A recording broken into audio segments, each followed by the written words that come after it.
laba kalmadood oo kooban dhacdooyinka dunidu way la yaab badan yihiin laakiin waxa la yaab badan inagoo soo taagan in dalka la inaga wareego waxna aad u leeyahay maalin dhaweytayna baa yimid markii aynu ka hadalnay suldaankii halkan lagu caleebo saaray magaalada Hargeysa caaqilkii baan u jeedaa ee jaarsada ah wuxuu ii sheegay qiso aad u la yaab badan oo dadka aynu ka warramaynaa oo subxaanallah dalka soo galiyay hub badan subxaanallah oo control walba markaanu soo maraynay laga furayo buu subxaanallah laga bilaabo buu wajaale ilaa Hargeysa intay soo galayeen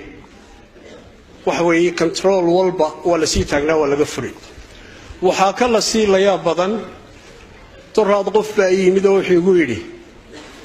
dhowr xamaal baan wahaynoo meel halkan aanu ka xamaali jirnay waa meel aan imika 400 mitir oo xisbiga agtiisa wuxuu 20 nin oo wada xooga oo nimanka Itoobiya ka yimid ayaa saddexdeedii sida intay gowda ka saareen ay dibadda u tireen buu xamaalkayagii aanu 20 sanadood ku noolay bil la wareegay beela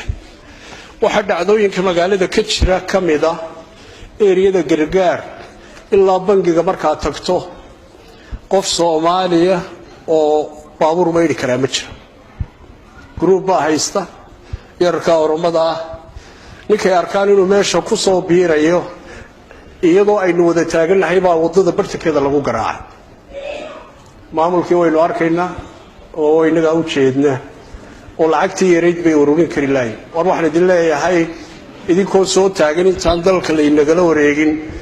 Mareykanka nin kamida oo aan doonin magaciisa inaan sheego ayaa 2015 bay ahayd kelmad buu yiri macquul ma aha buu yiri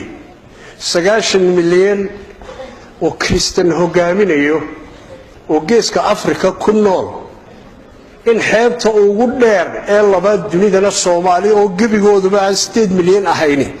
inay haysato aqlan iyo sharcan meel ay ku taalaaba jirto waxaanu ku shaqaynaynaa inay meel helaan hadda waxaan noqonina kuwa horeysa buusaa laga dhigtay ee arrin ay aqli keenade nabigeena ilaahay dhaafo ka waalidkeena ilaahay dhaafo sallallahu alayhi wa sallam ala sayyidina Muhammad wa ala alihi wa sahbihi